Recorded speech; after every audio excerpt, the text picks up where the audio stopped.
Welcome back to the Tech for Climate Action podcast, and this time we're out on the road. We're in America, we're in Washington D.C, and we're obviously talking about climate. I'm delighted to be here at the Cisco office with Mary de Wysoki. Thank you very much for inviting us. How are you, Mary? Wonderful, and welcome to Cisco in Washington D.C. So you are Cisco's Chief Sustainability Officer. Can you just tell me a little bit about what that means and what your day-to-day is like? Sure, so I'm actually the first Chief Sustainability Officer at Cisco, which is kind of cool in the way that you can kind of define what's most needed right now.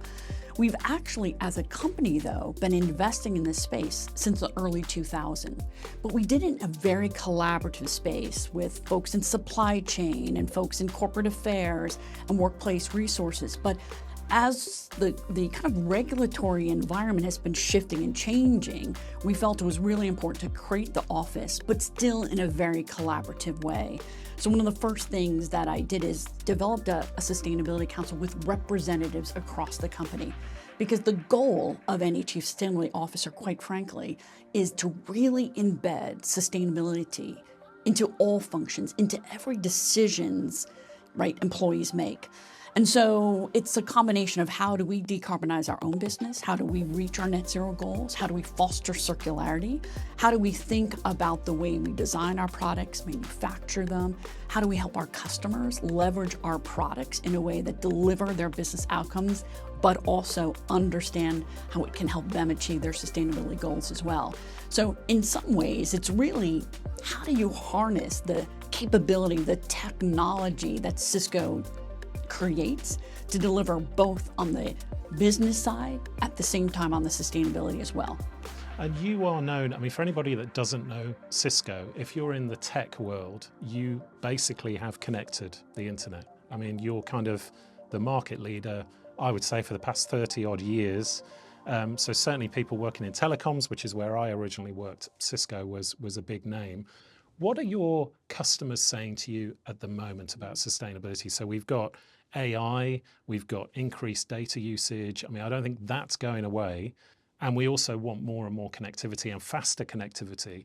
So what does that mean for you? I still think it still starts with the business requirements that the technology leaders, that the business executives are grappling with. How are we going to deliver ultimately the business outcomes their customers are looking for? It starts there. But as you think about the additional questions they're asking me is how can we design our products in a way that is the most energy efficient? How are we designing in circularity, which is really thinking through more modular products, designing out waste, thinking about multiple life cycles? They want information from us. One of the big things that they're looking for is help me understand what the carbon footprint of our products are. They're looking for us to come in and help them design the most recent architectures, which allows them more often than not to decrease their footprint, which lowers their costs, which lowers their energy requirement. So in some ways, they're looking for us to show up as trusted partners to help them achieve multiple goals. You mentioned circularity. I'm fascinated by that. So to me as an engineer, circularity, the idea of reusing, fixing things, being able to make things more interoperable was something that probably my grandfather taught me actually. And then it sort of seemed to go away. Like we could just buy things so cheap, we didn't really worry about it. But you mentioned it. So is that something you're really focused on, the circularity idea? It is a huge part of our sustainability strategy. When I think about our strategy, it starts with how do we accelerate the transition to cleaner energy. But the second major pillar is how do we further transition to circular? And to your point, I grew up in a world which was linear, which was how do you make something, you use it, and you throw it out. And in reality, as we're now thinking through the implications, we realize they're finite resources. So how do you reuse? How do you really think about those precious resources in a way that you're maximizing the value? But you also are grappling with this idea of instead of that linear concept, can I actually design more of a closed loop that we think up front how to design our products in a way that could have multiple life cycles, that as you're even thinking about end of life, is it more easily disassembled? Is it more easily recycled? Even if you think about recycling, how sustainable is that motion as well? So what we're seeing, especially, I will say, in some of our colleagues and customers in Europe, they're requiring us to really understand how we're doing it. In fact, we are at a point where 100% of all new products and packaging include these circular design principles will be across all our products as we start our next fiscal year. Now, our audience, a lot of them are actually policymakers. So both here in the US and particularly in Brussels or in Europe. Do you kind of struggle with different policies in different places, or do you have a message for policymakers what really they should be thinking about from your point of view? Because it must be a bit confusing to kind of be told, now we've got this priority, now we've got that priority. How do you kind of deal with policymakers? I think that we have such a strong partnership with policymakers when I think about really understanding how do you create an environment where you've got innovation, where you're also thinking about the kind of current competitive environment, which I know is critical in so many parts of the world. At the same time, you're designing for the future as well.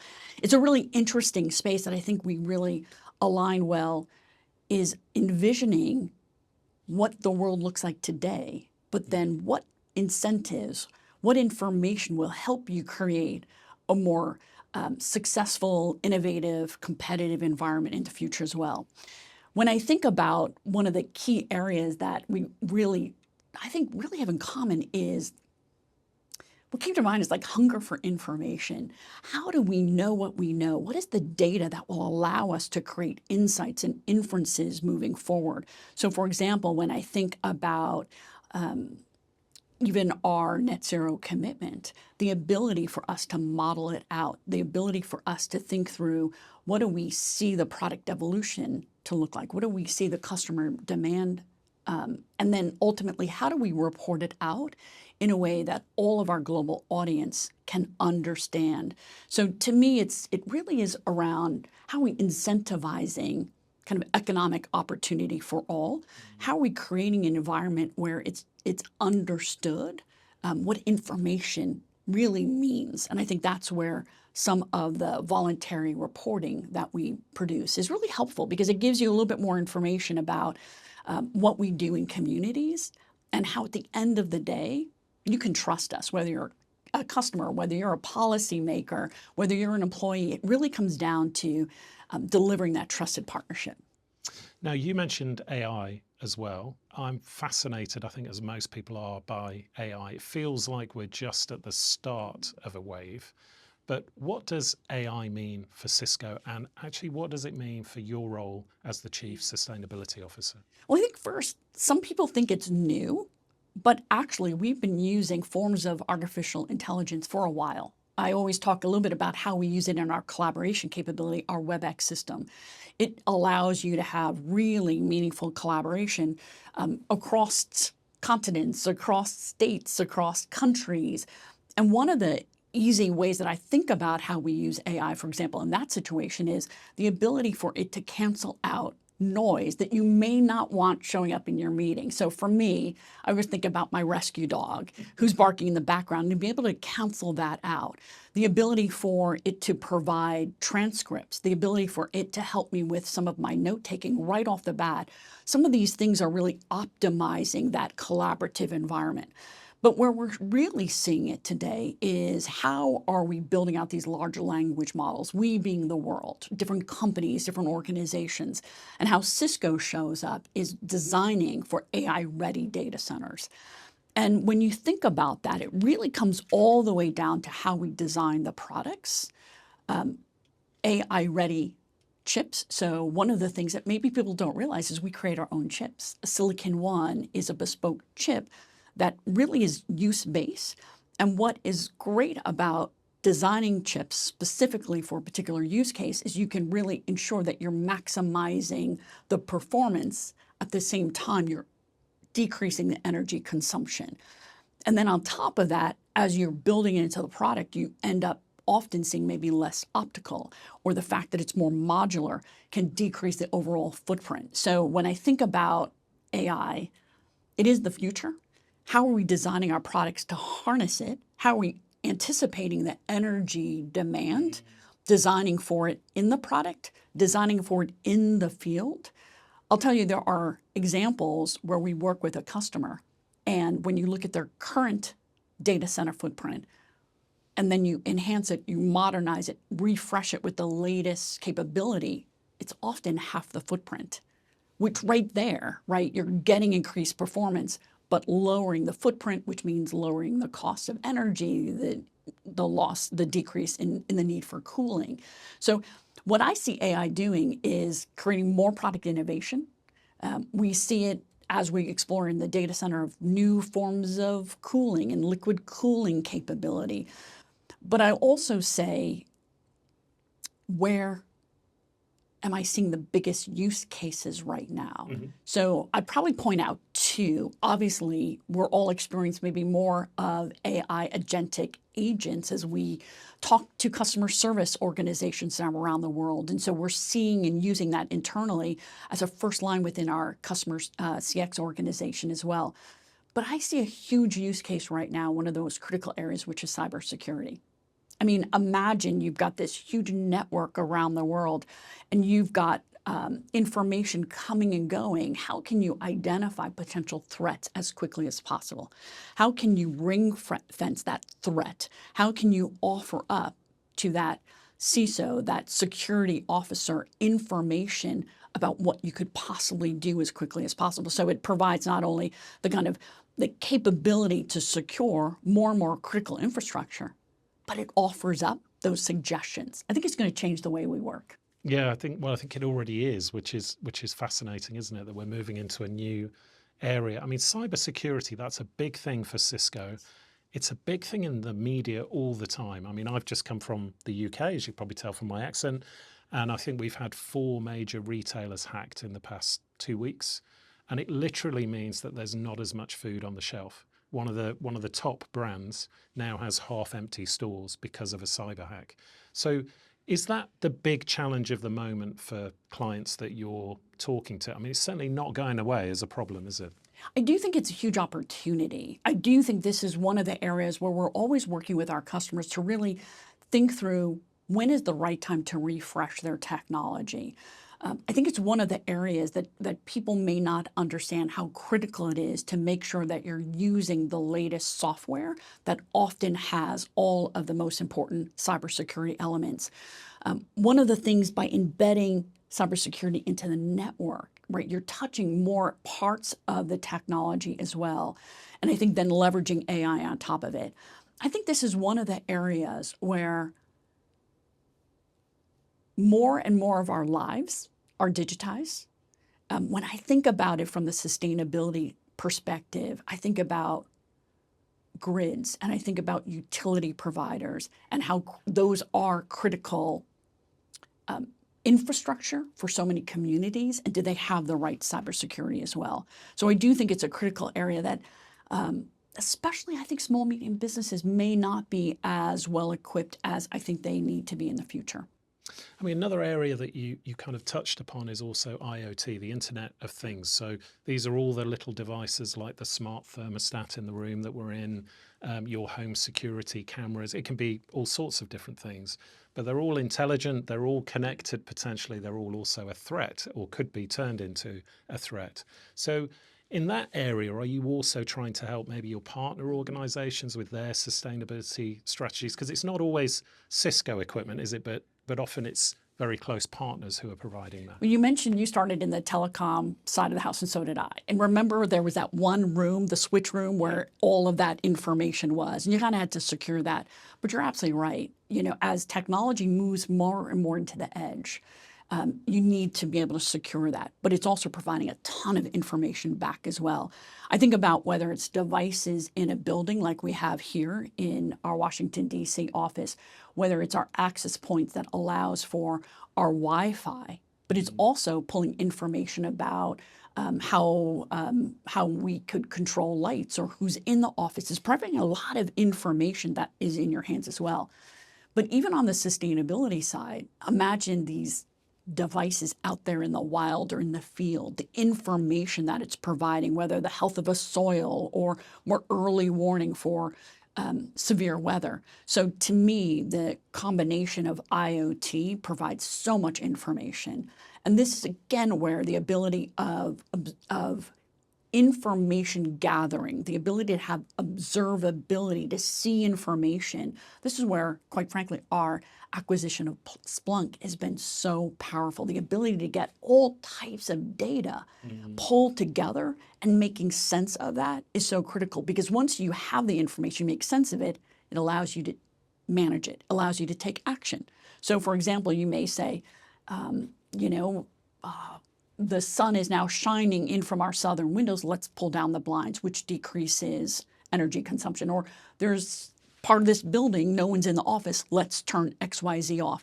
Again, we grew up in a time where technology had to be always on, and that's not the case now. Now it's really about how do you provide that information and manage it to the best business outcome and, quite frankly, the sustainability. And where we're seeing it with our partners is there's such a big part of how we work and partner together to support our end customers. And they're looking to really design the end solution that really provides the highest level of performance, the ability to manage it, the maximum security, the ability to understand where workloads are happening and being able to take actions as well. A great example that we probably think about every day is just making a choice of, do I download this new update, whether it's on my mobile phone or my WebEx device or a particular server? Even that kind of information puts more power in the hands of a technology leader who can make the right choices for their environment. So as we come towards the end of this episode, it's absolutely fascinating. If somebody's listening to this and they're thinking, where do I start with my technology and sustainability? What are kind of your top 3 tips that you would give an organization thinking about these things? I think just like anything else, you probably need to understand, where are you today? It's probably one of the most important things for people to understand their current technology environment.